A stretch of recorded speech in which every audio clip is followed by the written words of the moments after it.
that was a really great introduction. In fact, I would say that's the second best introduction I've ever gotten. You see, the best introduction I ever got was when the guy that was supposed to introduce me didn't show up, and I had to introduce myself. Boy, did I blow it out of proportion. All right, so today's talk is about something, a subject that's near and dear to my heart. Death. Yeah, well, hey, it's October, right? We got Halloween coming up, and shortly after that we got Dia de los Muertos, Day of the Dead. And it was believed in days of old that during this time of year, the veil between this world and the next got very thin, and we could communicate with our deceased loved ones or with great saints. It was really a kind of magical time. And I still feel that sometimes as I see the leaves turning and I watch how the sun's color is different at sunset this time of year. It's just a wondrous time for me. It's one of my favorite times of the year. And I also think that's one reason I want to talk about death, but another is we don't talk about it much in this teaching. And I don't think we should dwell on it, don't get me wrong, but you know, let's face it, folks, that's where the parade is heading, you know? You know, if you ask any Christian, any Buddhist, any Muslim, any Jew, they're going to tell you exactly where they're going at the end of all this, because that's a big part of their teachings. And, you know, as one wise philosopher once said, well, you know, if you don't know where you're going, you ain't going to like where you end up. I think it's a good idea to have some kind of an idea as to what awaits us. And there's a wondrous world of wisdom tradition about this subject that, you know, unfortunately here in America and most of Western industrialized society, we just don't talk of it. Most people don't even see a deceased person until well advanced into their years because we hide them away. We sanitize the funeral process, you know. It's a very interesting notion that we have that death should be kind of, you know, shoved back in the closet. But you know, the third reason I want to talk about this is death is the only certainty in life. Life can be a crapshoot sometimes, you know. You don't know what you're going to roll. I mean, you know, we have metaphysical principles and we put out positive things, and most of the time positive stuff comes back. That is true in this teaching. But as you all know, there is a kind of a random element. But death is certain. We're all going to have to leave this vehicle behind. Well, your vehicles. I'll leave mine, you leave yours. And sooner or later, you know, we're going to have to lay it down. Now, I use the word death because it's kind of just semantics. I don't really believe, and the wisdom traditions will back me up on this, we don't really die, we simply leave this behind. And it does what it's going to do. It's either buried in the ground, or it's cremated, or, you know, floated out on sea like a Viking funeral. But whatever we do with it, it has a lifespan. It has an expiration date, and we should get comfortable with that. I often ask people, do you find that frightening or do you find it liberating? Personally, I find it liberating. I find it liberating to know that one of these days, who knows when, I'm not going to have to deal with all the stuff I have to deal with now. Because this body will simply not be able to deal with it. It will be lifeless. So what is death really?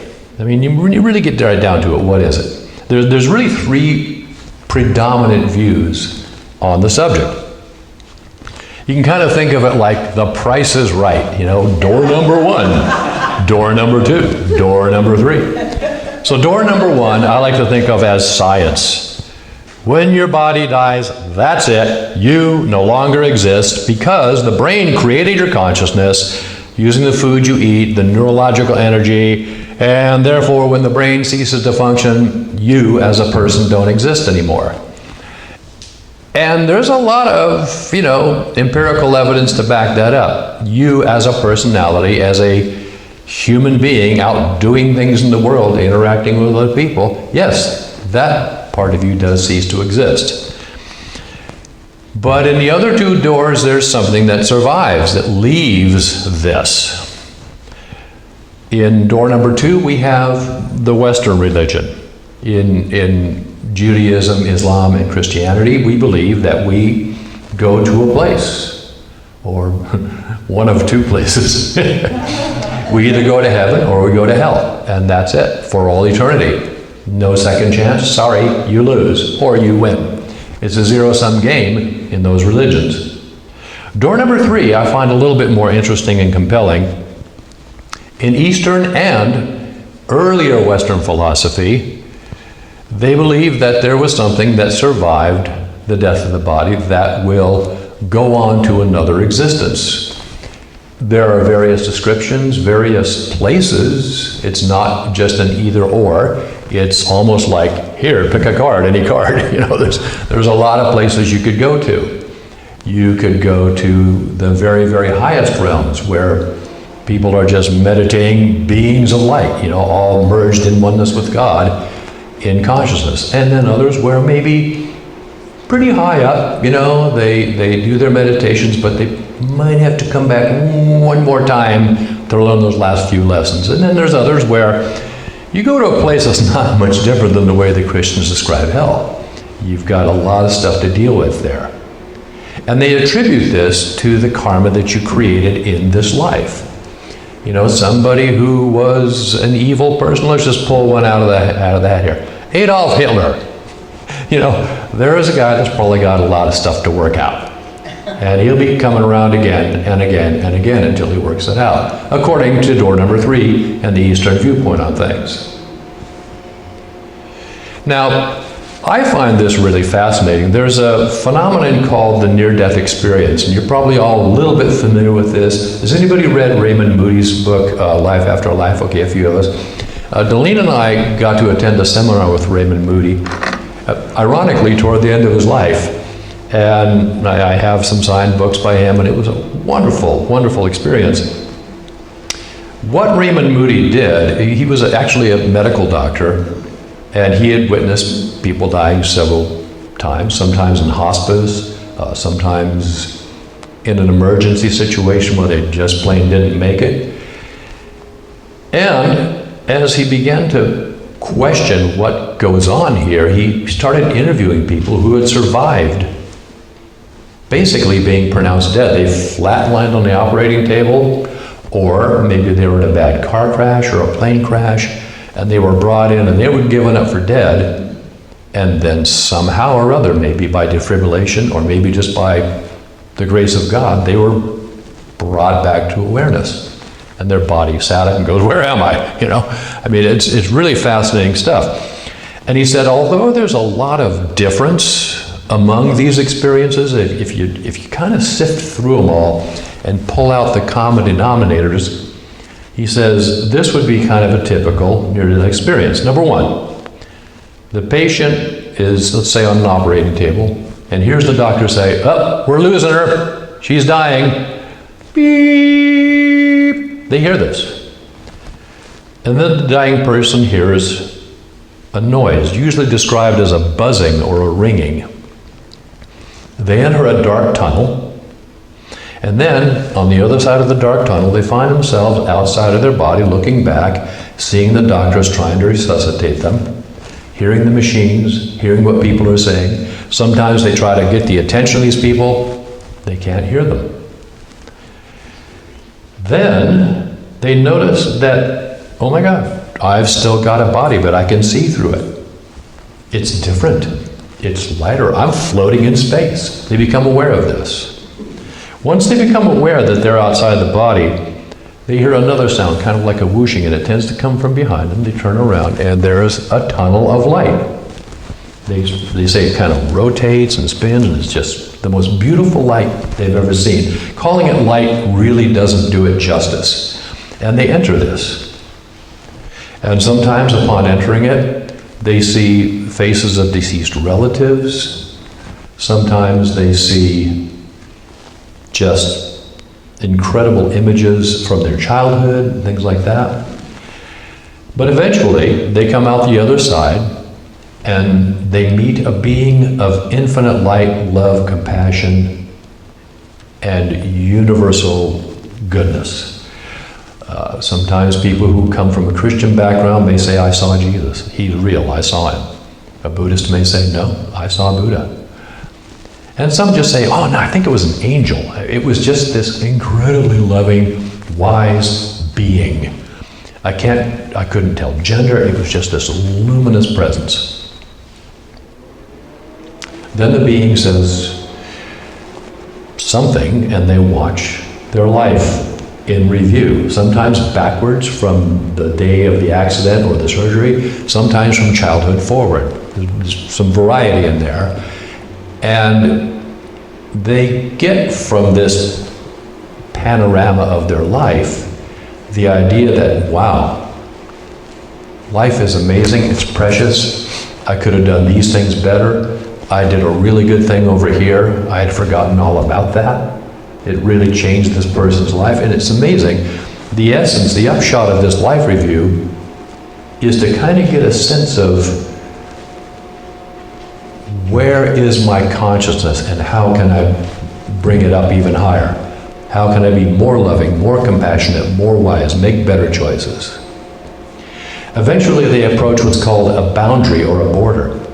It's almost like they hit sort of a spiritual wall. One guy described it as, it's a feeling like when you take like poles of a magnet and you try to push them together and they sort of repel one another. And they know they can't go through this thing, and the being of light says, yes, it's not your time. You have to go back and complete your life. And then they reawaken in their physical body.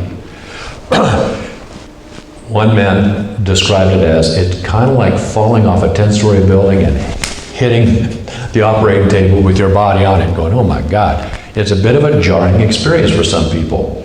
Another one explained that when they defibrillated him, he said it was the biggest pain I've ever felt. I was out of my body and I felt the pain. That's how big it was. Dying was easy. Coming back was hard. They reawaken and they remember the experience. And then they attempt to tell family members, close friends about it, and they just can't do it justice. The only reason I can even begin to describe this is because this has been sifted through thousands of interviews by Raymond Moody and others to try to get the essence of what happened.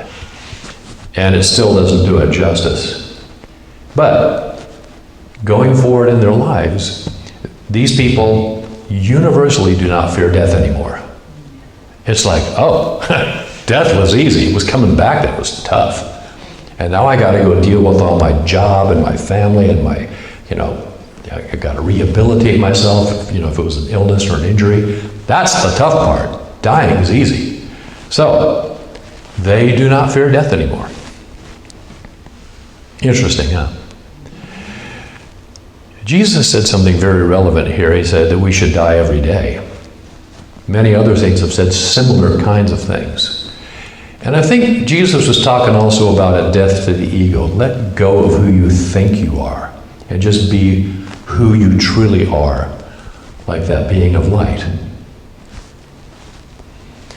In the Tibetan tradition, there's something even more amazing than the near-death experience.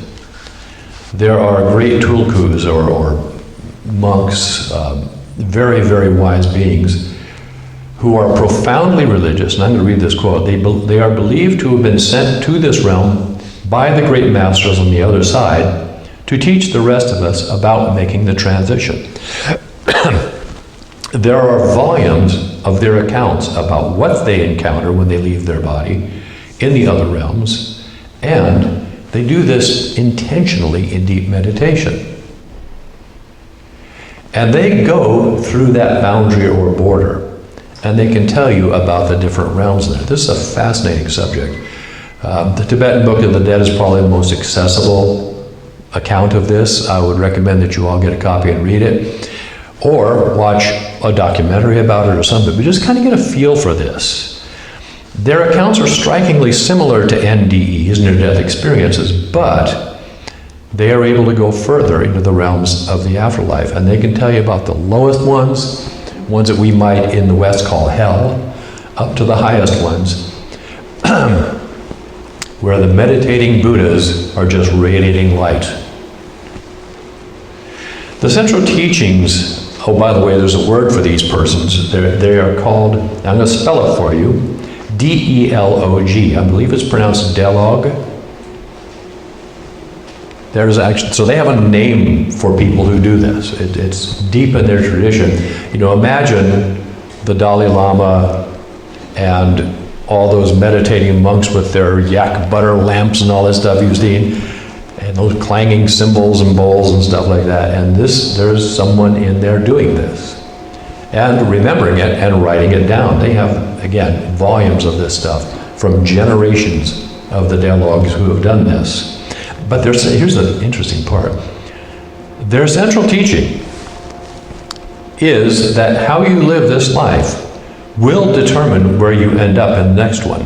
Whether the next life is a physical reincarnation or in one of the non-physical heavenly realms. Interesting. They're also really, really big on this idea of the clear light. Now, we talked about that a little bit in the near-death experience. They hear this sound and they go into this light. And they call this the clear light of the bardo. And it's been described in various ways in various religious traditions. In Buddhism, and I love this one, they call it your original face. In other words, before your very first incarnation into physical matter, that's who you are. You are pure light.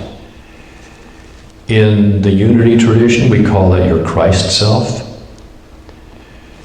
They call it the Buddha nature, your essence, spirit, the pure soul. There's many names for it. But it's who you are, as Yoda would say, beyond this crude matter, we are luminous beings. We are. We just don't live from that place because we're here in the world doing what we need to do in this world. So here's the deal. And this kind of boil it all down. By merging with this light in a spirit of love, gratitude, and compassion, we can elevate ourselves. We can gain enlightenment and have more of a choice of how our next life goes. Just like in that song, we let the light wash over us. When your time comes, and trust me, it will, bathe into that light. A lot of people will, not knowing what it is, will turn away from it in fear, and down they come again. This is like the golden opportunity. I have an opinion about this. I think that's really what Jesus was talking about when he said, I will send the Holy Spirit for you. I died for your sins. And in essence, he's projecting this beneficent light that we can access. We can access it through meditation, but that takes time, and it takes focus, it takes, commitment. But at the time of death, that is available to everybody, according to the near-death experiences, to the dialogues, and to all the world's wisdom traditions. This is for everybody. And I think this is the essence of what the dialogues and what the great masters have tried to teach us. When all else fails, go to the light when you die. If you can remember that, you're going to have a good transition. You're going to have more choice, I believe, in where you go next time around. You may decide to take a nice long break from this crazy planet. Delene and I joke about this. We watch the news and we say, I'm putting in for a transfer. Like they do in the military, I don't like this duty station, I'm going to another planet where guys like Jesus and Buddha are kind of running the show, The Dalai Lama is the local mayor. Mother Teresa's on the city council, I want to go to that planet. And so, guys, if I could tell you one last thing too, start a meditation practice. It doesn't have to be a big formal sit down, light the candles, ring the bells kind of thing. In fact, as you're fading off to sleep, whatever tradition you come from, think back through your day, just kind of like that life review in the near-death experience, and ask yourself this question, what could I have done maybe a little better? You know, maybe I could have kept my cool at that clerk who dropped my thing, you know, or maybe it's something like, well, I did pretty good today. Yeah, okay, good. And then go into your meditation and meditate yourself to sleep. Use a mantra. I love Shalom, that's a wonderful one. It means peace. It has Om built right into it. I mean, you know, does it get any better than that? But whatever your tradition, whatever your background or training, do that as you're going to sleep. I'll bet you'll remember your dreams better, and you'll wake up more refreshed because you'll be in a lower state as far as like the speed of your brain waves will just settle right down, your heart rate, everything. You'll have better sleep too. So there's two really good reasons to start a meditation process. And you can't make an excuse that you don't have time then, see, if you're doing it as you're in bed anyway. You can't make any excuses about it. But if you can also do one upon rising, or maybe, you know, after you had your tea or coffee and you're, okay, now I'm awake, that'd be a good time as well. And that, according to the logs, will have a big determination as to how you manage your final transition, the final frontier. So that's about all I've got to say. I've used up my 20 minutes. I think I will just end it right there. And so it is. Yeah.